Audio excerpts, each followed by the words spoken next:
So I'm not going to make your typical review video because there are tons of them on YouTube. What I will do is make a kind of a review video, but one that tells you how to do stuff. So in this video, I'm going to teach you how to use your climate control, your Bluetooth, your memory seats, and so on. So let's get to it. Right, so to get started, here's the key. This is the AMG key. You know you got the AMG key because you'll have a different logo on the back compared to the normal Mercedes key. And on the key, you have 3 buttons. Those 3 buttons consist of locking the car, unlocking the car, and then opening or releasing your boot. So how do we navigate this whole instrument cluster that we have over here? It's pretty simple, to be honest. You have simple interaction points. You have your volume controls over here, which feels very, very nice and very premium. It's like dampened as well, which is nice. You have your car's control settings, so you can choose whether you want the car to be in sports, dynamic, or comfort mode. And the way you do that is simply just by pushing up and down on all these buttons. And as you can see, it highlights some of these buttons as well. And that's because you can choose how the car behaves. So whether the car should have stiffer steering, a more responsive throttle, that's all controlled through this toggle over here. Or if you press this button over here, you can choose to have a manual setup, right? This button over here chooses whether you have comfort, sports, which is what that one red light means. And then if you press it again and you see the 2 red lights, that means sports plus. This is how you turn your traction control off. And here is how you put comfort mode on. Now comfort mode basically just means whether your exhaust sounds loud or not. So if this red light is on, that means you got sport plus on, and that exhaust is going to sound a lot more hefty. This is how you turn your start stop on and off. So when you come to a red light, if you have this on, that means as soon as you come to a stop, your car will automatically turn off. And then as soon as you're ready to move and you lift off the brakes, the car will automatically turn on. This button over here controls your seatbelt. So it makes it either come out or retract. And as you navigate all those menus, you'll see that it actually appears on here what you're doing, right? So you always have a visual representation of what's happening as well, and it will tell you whether you're in sport, comfort, and whatnot. And you can control all of that very simply. The navigation panel over here is made up of 2 parts. You have the wheel and you have the touch pad. They both have similar controls. So they have back, favorite, next. It's pretty simple how to use it. It's up to you how you want to use it. Either navigate the whole menu using the touchpad or use the swivel wheel, depends which one you're used to or your preferences. So as I mentioned to you, down there's a button to activate your seatbelt. If you press it, you can see it hands out your seatbelt to you, so it's easier for you to reach. So when you press the button, it actually only brings it out. It doesn't retract it back in. When you plug your seatbelt in, it will automatically go back in. If you leave it long enough, it will automatically retract anyway. How to set up your Bluetooth to your car, because that's the first thing you're going to want to do, right? Set up your Bluetooth to your car. Now it's super simple. All you have to do is on your phone, you have to make sure you're in your Bluetooth settings. So head over to your Bluetooth settings and just make sure it's turned on. Now right now it's connected to a different phone. So if you're not in this menu and your car's not automatically connected, what you need to do to navigate through all of this is use your control panel down here and press back. Now this part's all touchscreen and there's a feedback. So if you press back on here, you'll see that I think you can just about hear it. It makes a little feedback noise. So we're going to go back, and when you press back, you're presented with this menu. And then you want to head over to where it says phone, right? Once you come over here, you want to go down to where it says connect device. So just go down and down again until this part highlights and then go across to connect device. Once you're in here, you can simply either connect your device if it's already connected, or click up here to search for a new phone. Now, because we're going to be connecting a new phone to the car, we need to make sure that on our phone we have Bluetooth turned on, and we press over here to connect, and then click on start search. Now it's searching for your devices and it will find whatever's available. Now it's found my phone, so I want to go down until I get to my phone and press down to interact, and then it will say here to accept. So you want to go over to yes, and then on your phone you want to click on pair. Once you do that, you will get a couple more prompts on your phone to say, do you want to give it access to your contacts and your messages? So if you just wait a few seconds, that will pop up. You just want to click allow to give it access to your messages and contacts. That way you can now navigate your contacts and your messages through the infotainment system that's here. And as you can see just now, it shows that I've got a message, and on here I just need to click on allow, and that's it. That's how you connect your phone to the Bluetooth system so you can use the telephone and your media system. Next, we have this control parts that we have over here, right? So in here, just so you're all aware, you have two cup holders and you have a 12 volt.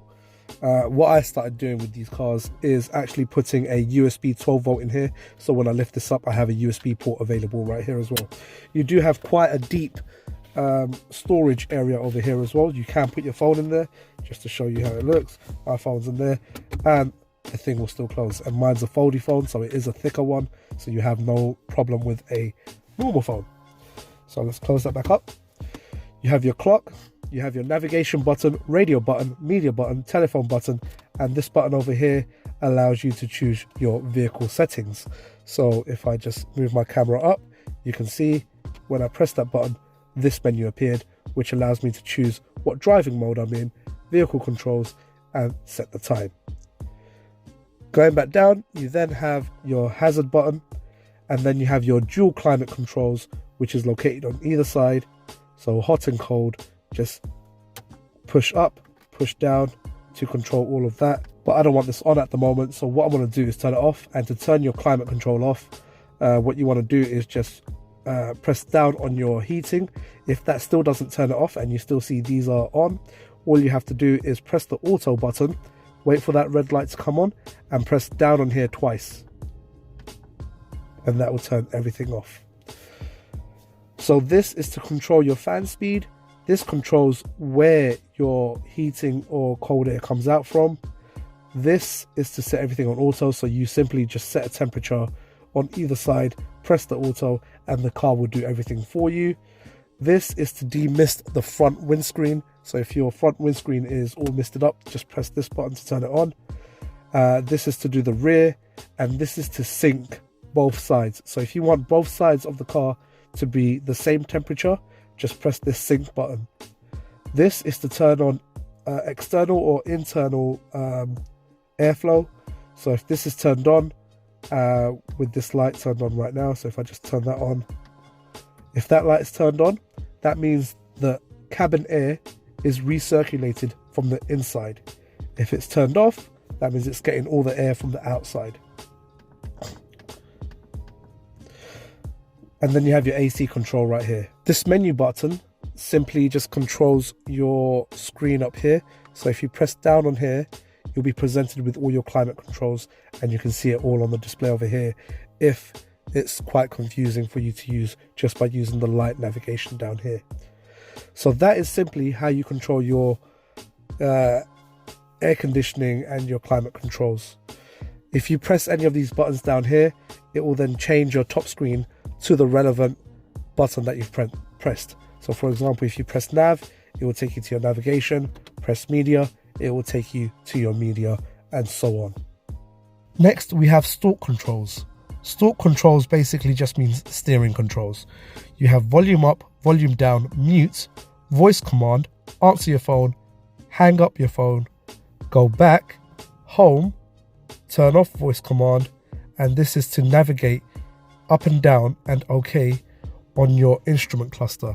So you can choose what you want to do. So if you press home,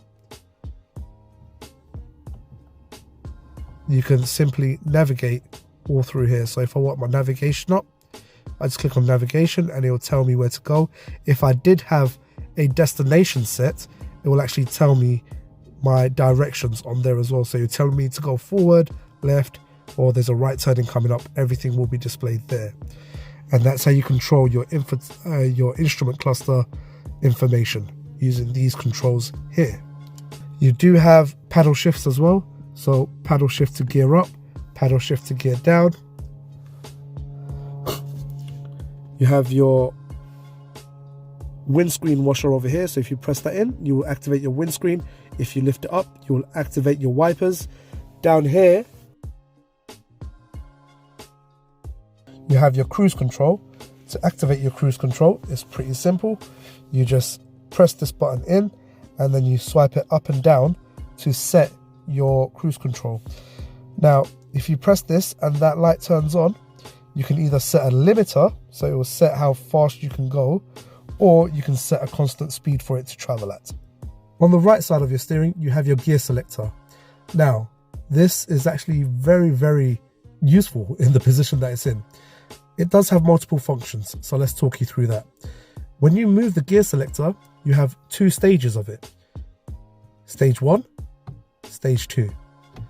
Now, it's important, and when you get used to it, you'll find how handy this is. If you're in neutral, you can simply just push it up stage 1 and it will take you to reverse. However, if you're in reverse and you want to go straight to drive without having to push this down twice, you simply push it down to the second stage and it will take you to drive straight away. So the simplest way to remember is if you push it all the way up to stage 2, you'll go into reverse. Push it all the way down into stage 2, you'll go into drive.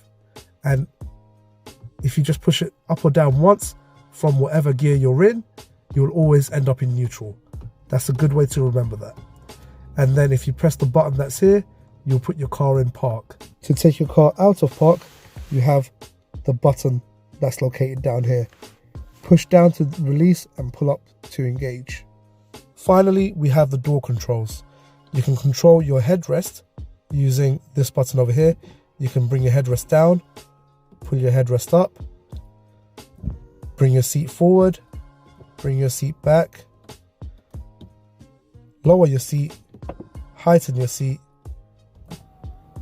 pull your seat, the cushion part that's at the bottom over here, back and forward, and then you can actually set the memory. To set the memory, what you need to do is press M first, and then press and hold the button for 3 seconds. That's now set. So now if I disposition myself and I press and hold 1, it will automatically take me back to where I want to be and where I've set it. You have your side mirror controls over here. This is pretty simple. You select left or right, whichever one you want to control, and then you use this navigation to then put it where you want it to be. If you press this button over here, it will retract your side mirrors or put them out. You have your lock and unlock buttons located over here, and your windscreen buttons located over here. If you look further down over here, you've got the release for your boots. So I hope you found that video useful. If you did, make sure you hit that like and subscribe button, and we'll get more content like that on this channel. So that was for the Mercedes AMG C63. However, I do have a Audi S5 over here, which I want to make the same video for. So hit the follow button, and I'll catch you on the next video. Until the next one, peace out.